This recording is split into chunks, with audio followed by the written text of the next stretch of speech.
जय जोहार, नमस्कार। दैनिक छत्तीसगढ़ चैनल देख रहे हैं आप और छत्तीसगढ़ प्रदेश की आज की सभी प्रमुख बड़ी खबरों को एक एक करके हम आपको विस्तार से बताएंगे।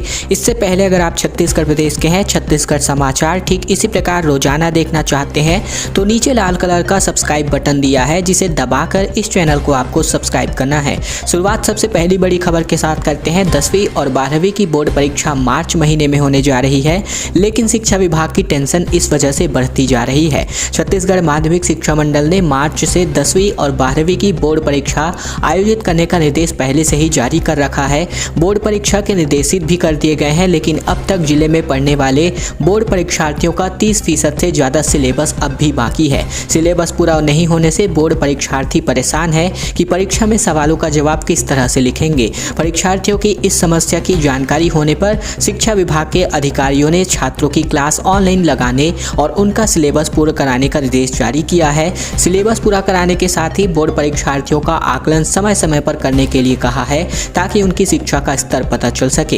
इसके अलावा असाइनमेंट जमा कराने पर भी जोर दिया जा रहा है। माध्यमिक शिक्षा मंडल द्वारा असाइनमेंट हर हाल में जारी करने का निर्देश जारी होने के बाद शिक्षकों ने छात्रों को असाइनमेंट बनाने और उसे जमा करने के लिए निर्देश जारी किया है। विभागीय अधिकारियों के अनुसार बोर्ड परीक्षार्थियों के 6 असाइनमेंट जारी किए गए हैं। पूर्व में इन असाइनमेंट का नंबर नहीं जोड़ा जाना था, तो छात्र असाइनमेंट को जमा करने में रुचि भी नहीं दिखा रहे थे। ऐसे में माध्यमिक शिक्षा मंडल ने असाइनमेंट जरूरी रूप से जमा करने का निर्देश जब से जारी किया है, तब से छात्रों का असाइनमेंट जमा कराने के लिए विभागीय शिक्षक मशक्कत कर रहे हैं।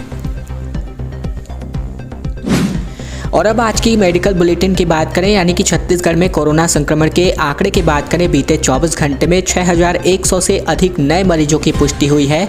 45 मौतें हुई हैं, जो अपने आप में बेहद डराने वाले आंकड़े हैं। दरअसल बता दें, छत्तीसगढ़ में एक बार फिर से कोरोना का संक्रमण तेजी से फैलने लगा है। एक बार फिर से प्रदेश में 6153 नए कोरोना संक्रमित मरीज मिले हैं। स्वास्थ्य विभाग द्वारा जारी मेडिकल बुलेटिन के अनुसार बीते 24 घंटे में 4083 मरीज स्वस्थ हुए हैं, जो एक सकारात्मक खबर भी है। वहीं दूसरी ओर 5 मरीजों की उपचार के दौरान मौत बताई जा रही है। दरअसल अब प्रदेश में पॉजिटिविटी दर बढ़कर 10.21% पर जा पहुंची है, तो वहीं सक्रिय मरीजों की संख्या बढ़कर 60,862 जा पहुंची है। बता दें कि प्रदेश में 60,527 लोगों की जांच हुई है। दरअसल रायपुर में 1859, रायगढ़ में 949, दुर्ग में 854, कोरबा में 444, जबकि बिलासपुर में 391 नए संक्रमित मरीजों की पुष्टि हुई है।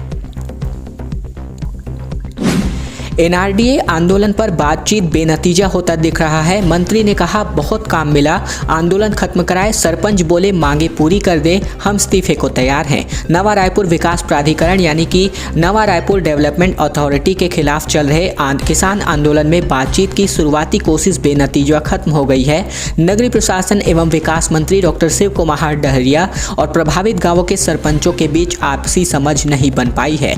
मंत्री ने कहा कि सरपंचों को एनआरडीए बहुत काम दिया है, वे ग्रामीणों को समझा बुझाकर आंदोलन खत्म कराएं। सरपंचों ने साफ शब्दों में इस प्रस्ताव को ठुकरा दिया है। नवा रायपुर के एक सरपंच ने यहां तक के कह दिया है कि सरकार मांगे पूरी करे, वे सरपंच पद से इस्तीफा देने को भी तैयार हैं। नए राजधानी प्रभावित किसान कल्याण समिति के अध्यक्ष रूपन चंद्राकर के मुताबिक क्षेत्रीय विधायक और नगरीय प्रशासन मंत्री डॉक्टर शिव कुमार डहरिया ने नवा रायपुर क्षेत्र के सरपंचों को बातचीत के लिए बुलाया था। इसमें नवागांव, खपरी, कायाबांधा, राखी, छतौना, इसके अलावा कोटरा, भाटा, कोटनी और उरारा के सरपंच के अलावा पूर्व सरपंच और जिला पंचायत सदस्य आदि भी शामिल हुए थे। ऐसे में सरपंच ने वहां से ग्रामीणों और आंदोलनकारियों की ओर से उठाई जा रही मांगों को रखा। बताया जा रहा है कि शिव कुमार डहरिया ने इस पर कोई सीधा आश्वासन नहीं दिया है। उनका जोर आंदोलन को खत्म करने पर ही था। बढ़ते संक्रमण के बीच उच्च शिक्षा विभाग का फैसला सामने आ रहा है, और ये छोटा मोटा नहीं, बहुत बड़ा फैसला है। प्रदेश में कॉलेज भी बंद, अब पढ़ाई और सेमेस्टर परीक्षाएं ऑनलाइन तरीके से होने जा रही है। लेकिन हम आपको आगे भी बताएंगे कि जो ऑफलाइन परीक्षा है वो किस विश्वविद्यालय में होने जा रही है। फिलहाल ये खबर आप जानिए, जहां पर प्रदेश में कोरोना विस्फोट के बाद कॉलेजों को बंद कर दिया गया है। अब कॉलेजों में ऑनलाइन पढ़ाई की जा रही है। फिलहाल ये पंडित रविशंकर शुक्ल विश्वविद्यालय के लिए खबर है, और अभी संक्रमण तेजी से फैल रहा है, इसीलिए आगामी आगामी सेमेस्टर की परीक्षाएं भी छात्र घर बैठे ही देंगे। केंद्र में इनके पेपर नहीं होंगे। इसके लिए आंसर शीट कॉलेज से लेना होगा और उच्च शिक्षा विभाग ने गुरुवार को कॉलेजों में ऑफलाइन पढ़ाई बंद करने संबंध में निर्देश जारी किया था। सरकारी के साथ साथ प्राइवेट कॉलेजों को भी बंद कर दिया गया है। सितंबर और अक्टूबर में कोरोना का संक्रमण कम होने पर विश्वविद्यालयों एवं कॉलेजों में ऑफलाइन परीक्षाएं आयोजित करने की तैयारियां की जा रही थी, लेकिन पंडित रविशंकर शुक्ल विश्वविद्यालय यानी कि सीधे बात करूं तो रायपुर विश्वविद्यालय की ओर से सेमेस्टर परीक्षा के लिए समय सारणी तक जारी कर दी गई थी। टाइम टेबल के अनुसार 25 जनवरी से तीसरे सेमेस्टर और 11 फरवरी से प्रथम सेमेस्टर का पेपर होना है। ऐसे में कोरोना संक्रमण की वजह से यह परीक्षाएं अब ऑनलाइन या फिर ब्लेंडेड मोड में आयोजित की जाएंगी, यानी कि घर से पेपर लिखना होगा। राज्य के कई शहरों में कोरोना के मामले बढ़ने के बाद रायपुर में 5 जनवरी से स्कूलों में भी ऑफलाइन पढ़ाई को बंद करा दिया गया है। कॉलेजों में भी ऑफलाइन पढ़ाई चल रही थी और हालांकि यहाँ छात्रों की भीड़ होने से संक्रमण का खतरा भी बना रहा था, इसलिए कॉलेजों को भी बंद करने की कुछ मांग कुछ दिनों से की जा रही थी। कृषि मंत्री रविंद्र चौबे ने कहा, नहीं बढ़ेगी धान खरीदी की तारीख, समय से पहले ही टारगेट पूरा हो जाएगा। कृषि मंत्री रविंद्र चौबे ने धान खरीदी की तारीख आगे बढ़ाने की मांग को खारिज कर दिया है। उन्होंने कहा है कि राज्य में अभी तक लगभग 70 लाख मीट्रिक टन धान की खरीदी हो चुकी है और 1 करोड़ 5 लाख मीट्रिक टन धान खरीदी का लक्ष्य इस वर्ष के लिए रखा गया है।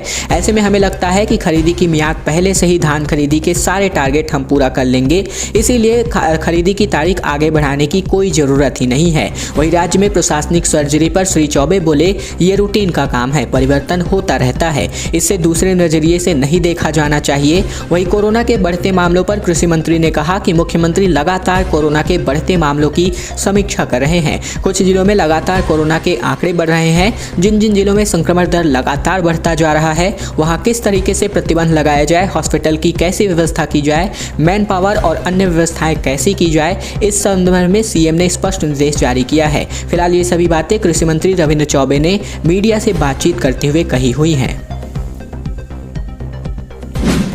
बड़ी खबर आ रही है, खराब मौसम की वजह से मुख्यमंत्री का जांजगीर दौरा रद्द हुआ है, लेकिन इस वजह से मुख्यमंत्री की ड्यूटी में जा रही जवानों से भरी बस को ट्रक ने मारी टक्कर, 20 सिपाही घायल हुए हैं। दरअसल बात करें छत्तीसगढ़ के जांजगीर में शुक्रवार सुबह पुलिस जवानों से भरी बस को सिवरी नारायण क्षेत्र में ट्रक ने टक्कर मार दी और ये टक्कर आमने सामने हो गई। हादसे में 20 पुलिसकर्मी घायल हुए हैं और इनमें से 8 महिला सिपाही भी शामिल है। सभी को बिर्रा के प्राथमिक स्वास्थ्य केंद्र ले जाया गया था।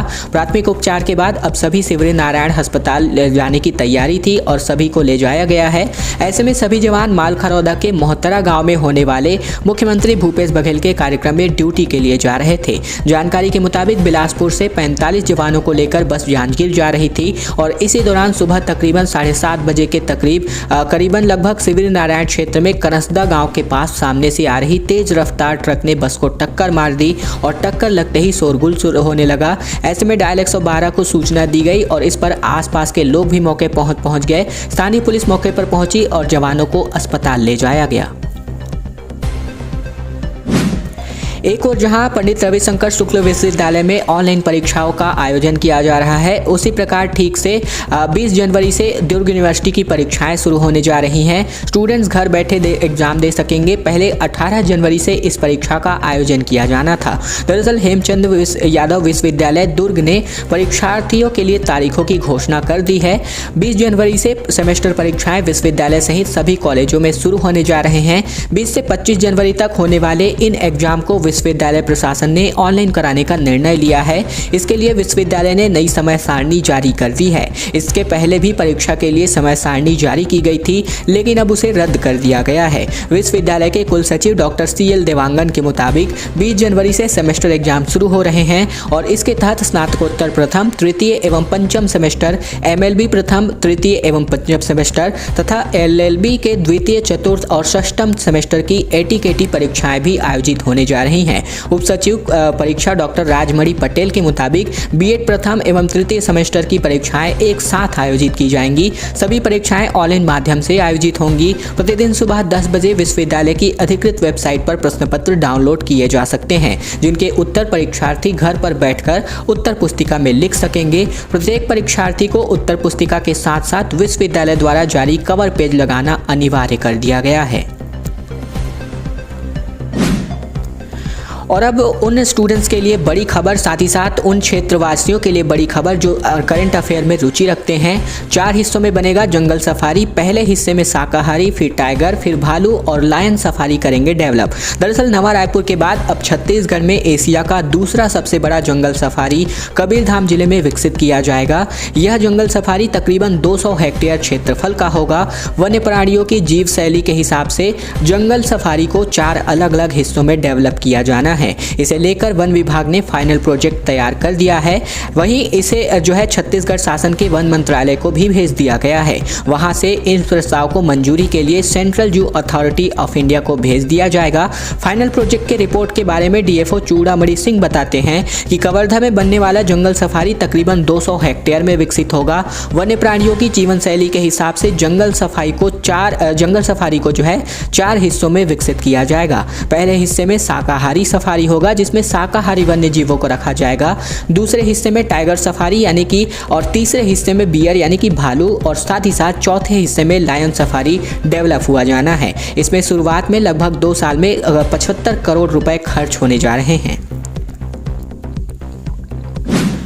एक बार फिर से 19 ट्रेनों को रद्द किया गया है। खरसिया रॉबर्टसन सेक्शन में काम किया जाना है। इस वजह से 5 ट्रेनें लेट चलेंगी। 4 गाड़ियां अब दूसरे रास्ते से बाईपास होकर जाने जा रही हैं। दरअसल दक्षिण पूर्व मध्य रेलवे बिलासपुर मंडल के खरसिया और रॉबर्टसन सेक्शन में चौथी रेल लाइन कनेक्टिविटी का काम लगभग 16 जनवरी 2022 से लेकर 24 जनवरी तक किया जाना है, जिसकी वजह से कुल मिलाकर 19 ट्रेनें रद्द की गई हैं। वहीं 5 ट्रेनें लेट से चलने जा रही हैं। इसके अलावा 4 और गाड़ियां भी हैं जो दूसरे रास्ते से होकर जाने जा रही हैं। इसकी वजह से यात्रियों को अच्छी खासी परेशानियों का सामना करना पड़ सकता है। और जो है, अगर आप यात्रा करते हैं बिलासपुर रेल मंडल के द्वारा, तो अगर आप घर से निकलते हैं तो उसके पहले संपूर्ण जानकारी लेकर चलें, क्योंकि आपको ऐसा हो सकता है कि अगर आप जाएं और आपको जिस स्टेशन पर जाना होगा वहां पर ट्रेनें ही ना जाए या फिर बाईपास होकर दूसरे रास्ते से घूम जाए। ये आपके साथ हो सकता है। इसलिए हम आपको सलाह देते हैं कि अगर आप यात्रा करते हैं तो उसके पहले ट्रेनों की संपूर्ण जानकारी अपने पास रखें।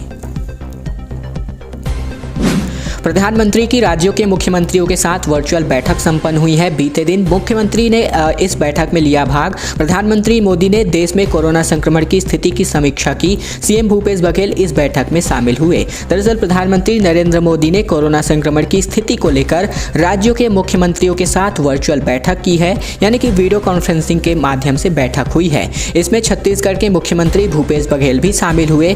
बैठक में स्वास्थ्य मंत्री और पंचायत मंत्री टी.एस. सिंहदेव, मुख्य सचिव अमिताभ जैन, एसीएस सुब्रत साहू, डॉक्टर आलोक शुक्ला, सिद्धार्थ कोमल सिंह परदेसी तथा डॉक्टर प्रियंका शुक्ला भी इस बैठक में उपस्थित थे।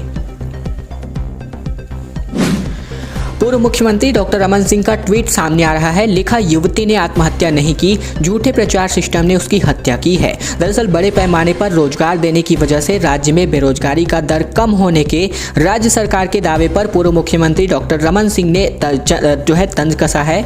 ऐसे में उन्होंने एक अखबार में छपी डिग्रीधारी युवती की नौकरी न मिलने पर आत्महत्या की खबर को साथ लगाकर कहा है कि जी, आपके रोजगार के झूठे विज्ञापनों ने युवाओं को आत्महत्या करने पर मजबूर कर दिया है। आपके झूठे प्रचार के सिस्टम ने इस युवती की हत्या की है। बंद कीजिए छल व धोखे का खेल। उन्होंने पूछा है कि बताइए किसे दिए, कहां 5 लाख नौकरियां दिए, 2500 रुपए बतौर बेरोजगारी भत्ता भी देते तो यह नौबत नहीं आती। और ये जो पोस्टर है ये यहाँ पर इन्होंने लिखा हुआ है। दरअसल कुछ दिन पहले जो है कोरबा में एक युवती रहती थी जिन्होंने नौकरी न मिलने के कारण प्रतियोगी परीक्षाओं की तैयारी कर रही थी वो युवती, और नौकरी नहीं मिलने के कारण हताश होकर के लगभग 28-29 साल के तकरीबन उनकी उम्र थी, उन्होंने आत्महत्या कर ली। और जिसे ही यहाँ पर सामने लाते हुए, इस मुद्दे को सामने लाते हुए पूर्व मुख्यमंत्री डॉक्टर रमन सिंह ने इस पर सवाल किया है प्रदेश की भूपेश सरकार से। दोस्तों, आज की खबरों का सिलसिला बस यहीं तक का था। वीडियो अगर आपको पसंद आया तो इस वीडियो के नीचे लाइक बटन है जिसे दबाकर इस वीडियो को आपको बहुत ही छोटा सा लाइक कर देना है।